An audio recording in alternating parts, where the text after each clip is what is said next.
All right, good morning, KW. Happy What's Friday. up? All right, let's go ahead and get started as people get admitted into the meeting. I wanna introduce you to one of the most phenomenal agents, just a humble agent that I've known, and I've known Frank for the last 7 years. Frank, does that sound about fair? I think Sure, why not? I think I met you in 2014. It seems longer, Simon. Yeah, I know. Well, with all the gray hairs, right? It does seem longer. So, Frank, let's start off with a real quick. Let me just admit some of the people as we come in. Let's really quickly give us the Reader's Digest short version of your real estate bio, Frank. Let's start with that.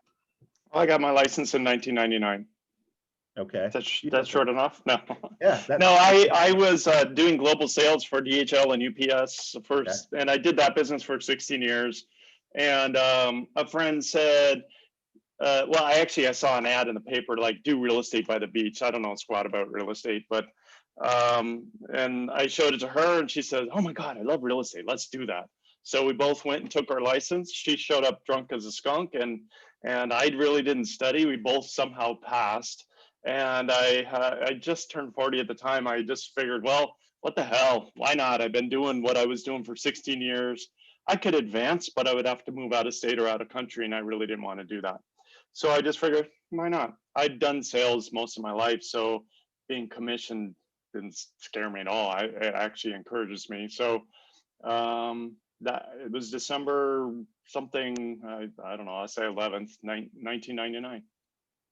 1999. Geez, that was back when the MLS was just barely transitioning into the technology base. You know, because you started right at the cusp of things where technology was starting to revolutionize in the real estate industry. That's I had right. about 4 or 5 years prior to you. I started in 96, 97, and we would still have the the MLS, this big, thick encyclopedia that would be delivered every Friday at the office. So it was pretty interesting, the transition that we did in 99 into 2000. Yeah. So awesome. So let me ask you this question, Frank. Right now, you are the top agent in our office, you know, single individual agent for our office. What are you doing spectacular in your business to perform at the caliber that you're performing at? What are some of the techniques, ideas that you're doing to implement into your business? Well, I'm sure it helps that I'm a workaholic. I don't recommend it to anybody, but I have a problem, and that is that I'm severely committed to my clients' satisfaction. And when they're not happy, I take it personally, and that's not a good thing either. But what keeps me on track, and this is before COVID, but COVID really brought it out. And when COVID hit us in March, and then, you know, we're like, oh gosh, we can't work. I'm like, oh crap, what am I going to do? You know what I mean? And for a couple of weeks, I was just like lost because I had no one to see. I couldn't go see anybody. I couldn't work. I had no idea what to do. And that kind of ties into the whole workaholic thing.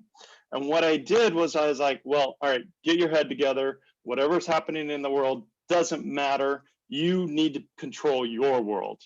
And so I sat down, I figured out what my schedule was going to be, what I was going to do.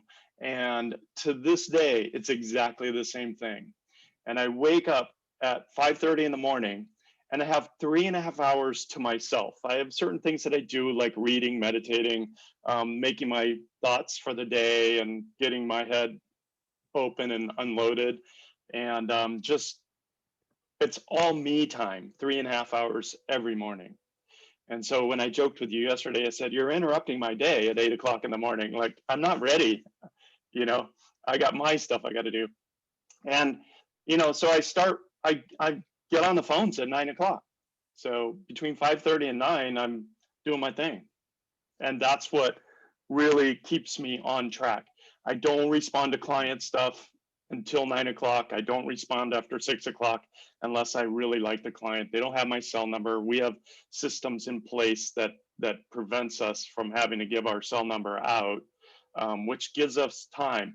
And that's one of the key things is if you start responding outside of normal work hours, the client's going to expect that. So you have to train them to, hey, I work these hours. And if they don't get a response from you, they're going to be fine. They're going to be like, hey, it's 7 o'clock at night. Of course, he's probably sleeping. But the second you respond at 7 or 8 o'clock at night, they're going to do it again and again and again. Then they're going to be mad that you didn't do it. No, I like what you said. You have systems in place, and I like the fact that you do not divulge your personal number, Right. because you have systems in place to generate it and characterize it as a business, right? It's like a Right. bank. Do you think you can call the bank Right. at 9 o'clock in the evening? Absolutely not. Right. So if you work it as a business, then there's a systematic approach in how you do that. So this is a follow-up question to you, Frank. When did you know, when was the time that you knew that you needed to leverage yourself? Because I know you follow really close to the models of KW. When did you know that you needed to get an assistant and ultimately start building your team? I think, well, so I got my license in December 99. I think it was January of 2020 that I decided I needed an assistant because my whole life, I don't like paperwork. I don't like any of that stuff. It's a waste of my time. And in the career I had before, we'd always have to fill out paperwork and no one would ever look at it. And to me, it was awful. So I literally started out the gate with an assistant because I don't want to deal with it. Back then, the paperwork wasn't on the computer. You know, it was, we had these forms in our trunk in a box and we just went through which form we need and then we filled it out, stick it on the hood and sign away. You know what I mean? So right off the bat, and I always need help. So you gotta have somebody that will assist you. Awesome. Do you set goals every year? Heck no, just kidding. Right. Yeah, Tell us a little bit about that. Goals. Yes, I set goals all the time. It's not only at the end of the year, beginning of the year, it's just goals all the time. Like right. every day I'm looking at what's going on for the next, week, what's going on for the next month or 3 months. And I can predict like what my income's going to be based on what's happening today. Like right now, I'm calling it a escrow constipation.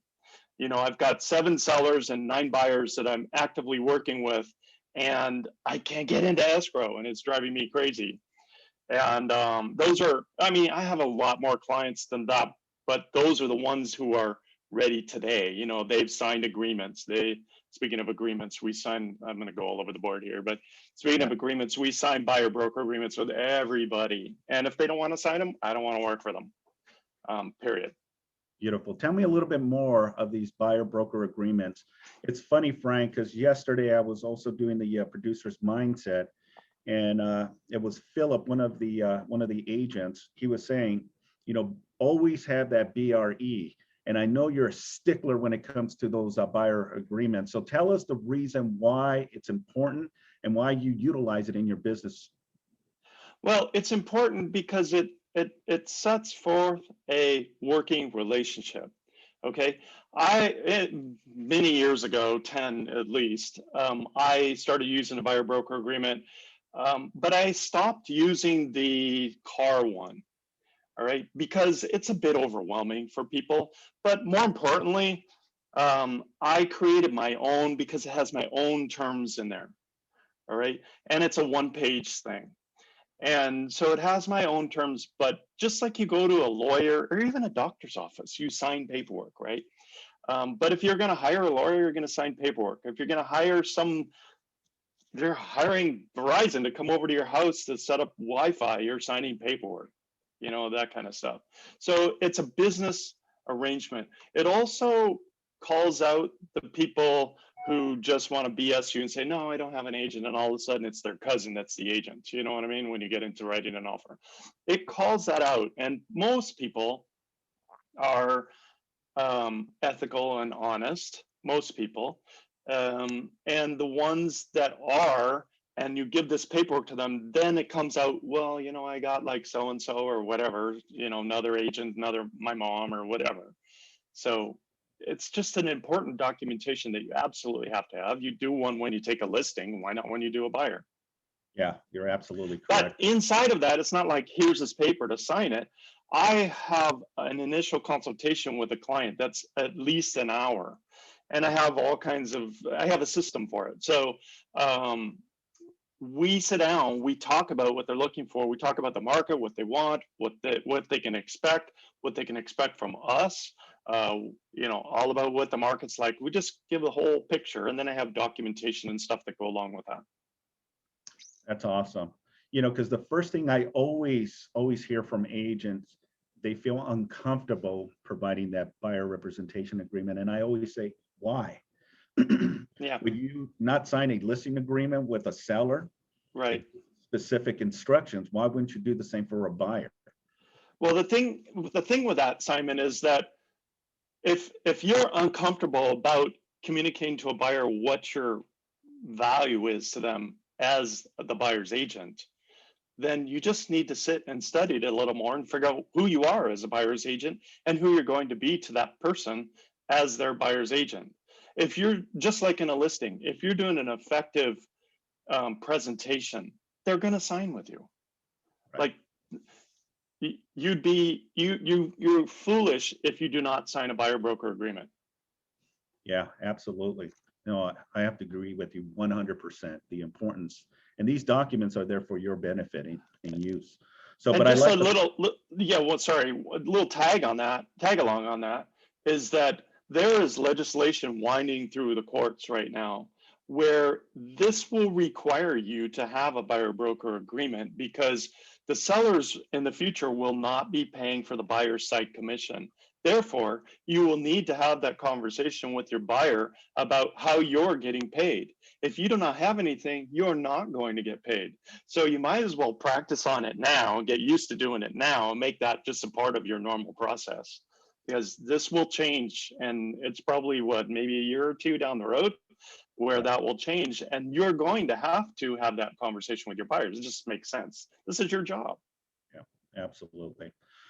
Now, you said something earlier about how you start your day, start 5 in the morning, 3 hours. So tell me, how does your business look as soon as you're at the office or start prospecting? Is that the first thing you start doing as lead gen?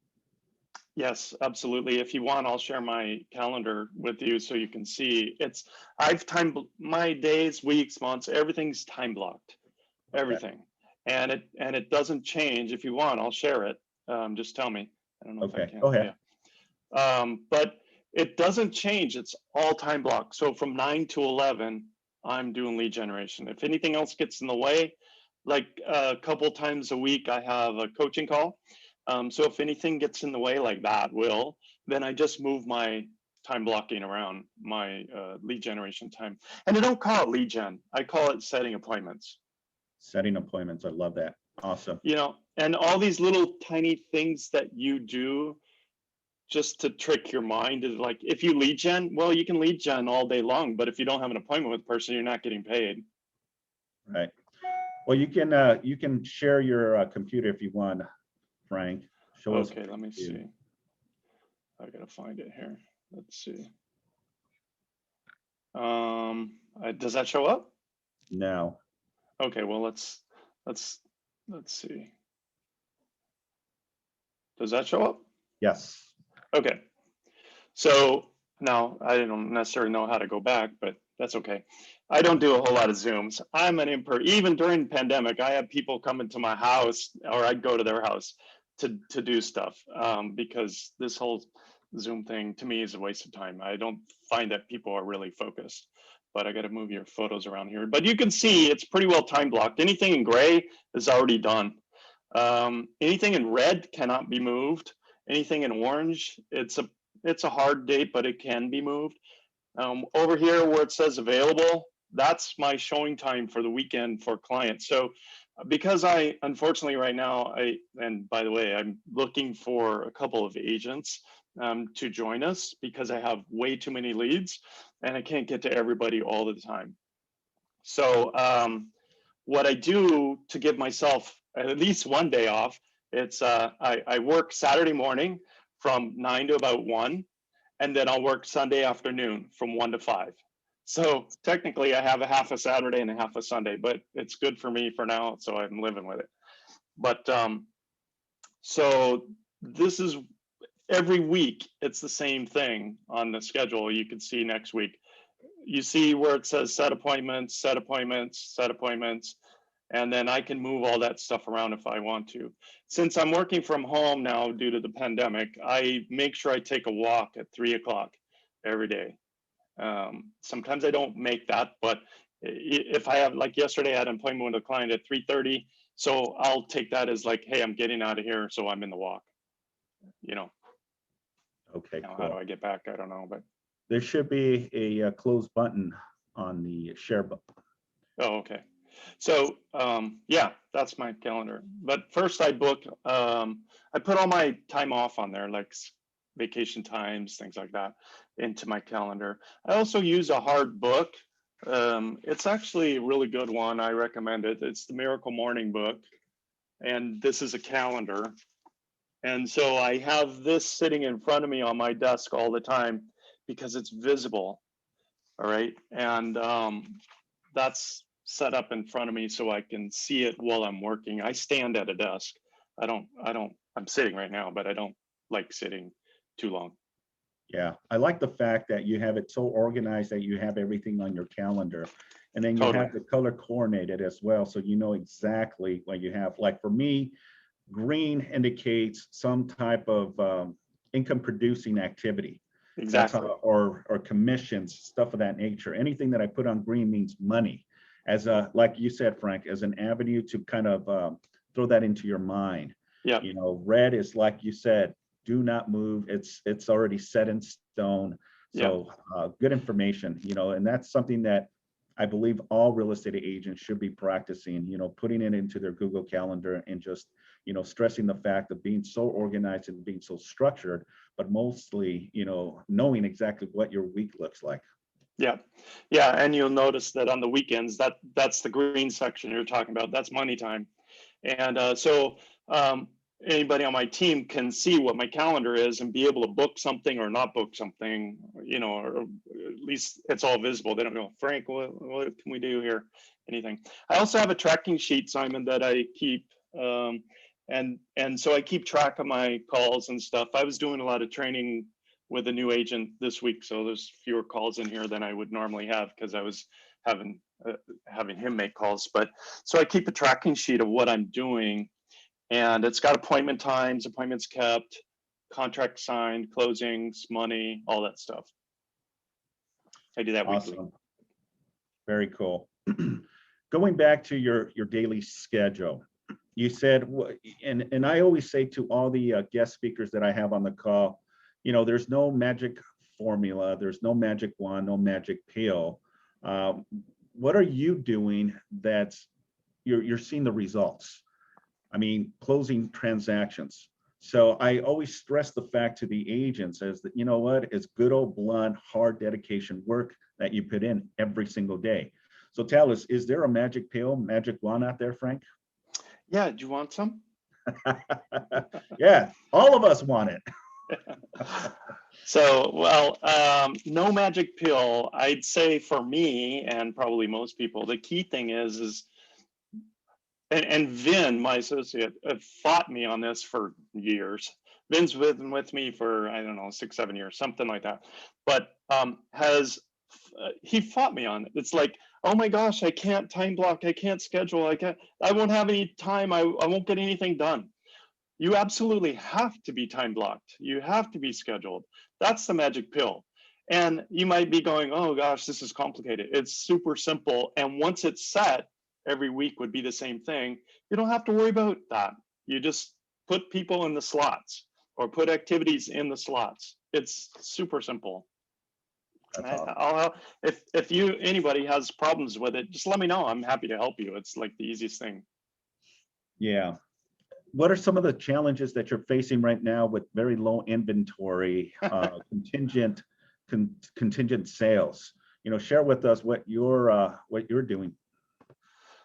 Well, the biggest challenge, because I am a workaholic, I just booked Vin lives in Hawaii right now. And so I just booked a flight yesterday to Hawaii for a week. And that's freaking me out because um, I'm a workaholic. What am I going to do there? You know what I mean? Oh, good. I'll bring my computer. It's like really scary. So the biggest challenge is with this market is not being available for somebody when they need to see a house, because I honestly, there's probably been in the last week a half dozen houses where I can't even get in because all these 15-minute time slots are booked. Right. And that's so frustrating and annoying. I'd suspect that in the next month or two, we'll be able to have open houses. I think that will relieve some of the pressure, with people getting into homes and things like that. But I don't know if that answers your question. The biggest challenge is really just making sure that I'm there for my customer whenever they need me and inside of working in my time blocks. Yeah, absolutely. So this is the importance of really lead generating, right? And going after sellers, right? Listing. Totally. Yeah. And you're so well diverse, and you're known as Mr. Torrance. You get a lot of listings in the city of Torrance. Show me how that looks. What do you do to generate so many listings in the city of Torrance? Well, having done this for this is my 22nd year, and I used to do a lot of door knocking. Haven't done it during the pandemic, but I also do neighborhood garage sales twice a month. Sorry, twice a month. I'd kill myself. Twice a year, April and September. So we haven't had any for 3 events now, but I'm bringing that back in September. And that gives me a lot of visibility. So I have a farm, believe it or not, and I've always worked that farm. And I have a ton of emails and phone numbers and all that stuff. There's that. I do a newsletter, which goes out every month. And then I also do postcards, which goes out every other month, and combined with, so it's postcards 1 month, and then notepads like these kind of things once a month. So they alternate months, if that makes sense. And then I do the newsletter monthly. And then, we do a lot of marketing online, that kind of stuff. And referrals. Yeah. I believe, I'm not exactly sure the number today, but somewhere between 85 and 90% of my business comes to me from people who know me or know of me, have never met me, or past clients, or some other referral. So that's about 85 to 90% of the business that we get. No, and it's so true, but I see it when I used to go to your office. I mean, you had boxes and boxes of these newsletters, these yellow newsletters that you would distribute. On a monthly basis, what are we looking estimate-wise that you would send out? Well, the farm is small. It's only 1,200, but then we mail around 400. Okay. So there's not like a huge number. When I'm doing the notepads, these things, that's to the farm. It's 1,200. When I meet with clients and stuff, I give them some, because they're not in the farm. I don't mail those. And then the postcards, I also have them hand delivered, and that's generally in the farm as well. Beautiful, beautiful. I'm gonna open it up to any of the people on the call. If they have any questions they'd like to ask Frank, this is an opportunity to speak with Frank. Anyone? Who do you coach with? Actually, I'm coaching with Elite Real Estate Systems. They're in Omaha. It's not a one-on-one coaching thing at all, but it's kind of a group, more informational than it is specific, but I can ask specific questions and have access to people. Hey, good morning, Frank. This is Emilio. Hey. Great stuff. I had a question for you. What are you using for your appointment setting? I know because I do similar 9 to 11. I time block my calls. What kind of systems are you on to lead generate or appointment set? Clarify what you're saying a little bit. Are you using some kind of dialer, or are you just calling off to your I cell phone? used, yeah, well, we go through, and let's see, there's so many systems that we have. Nextiva is the phone service that we use, so I have access to it. It'll be on my phone. It's as an app. It's on Vin's phone as an app. It's on any other team member's phone as an app. But I also have, a hard phone here in the office, if you will. And my database is Boomtown, so everything gets set up inside of all the clients are in Boomtown. That's the key thing, is you really got to have a database, and you have to have that database clean. Because what I found over the years is people, they don't know how to use a database, and it's just a mess. And there's no way you can stay organized if you don't have a clean database. And Boomtown's not the cheapest. I've been with Top Producer for 20 years.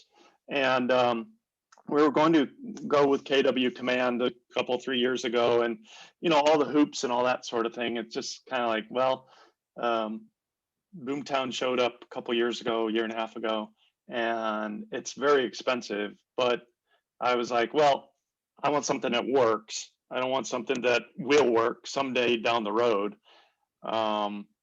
And Top Producer wasn't cutting it.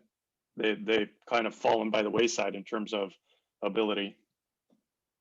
Yeah, absolutely. And transferring that data, but don't plan on getting something now and then something later and something down the road, because transferring a database, we spent over a year getting all of these contacts in the database transfer, because one database does not transfer the same way to another database.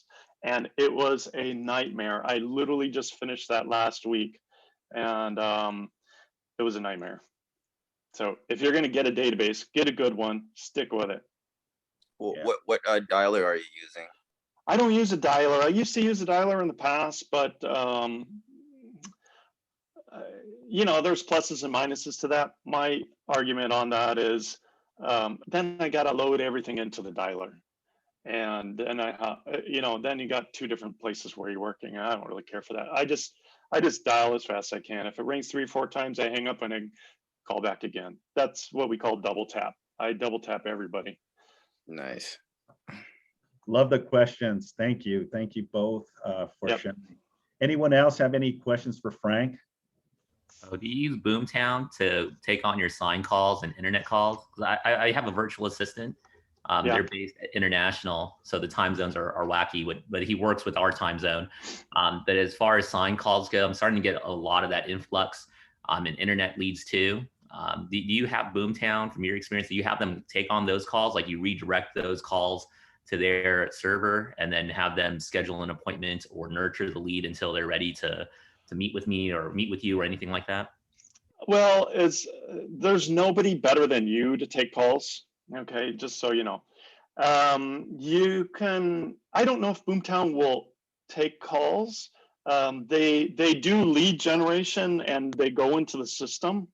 But then also they do have a concierge type system that does do texting with these people. But when those come in, I always call anyway, because sometimes the phone number is bad. Sometimes they're like, I never registered for anything, the usual stuff. So they do and will follow up on all of that stuff. As far as sign calls go, personally, I either pick it up or Vin picks it up. Either one of us can pick up the phone. Vin's a VA as well. He lives in Hawaii.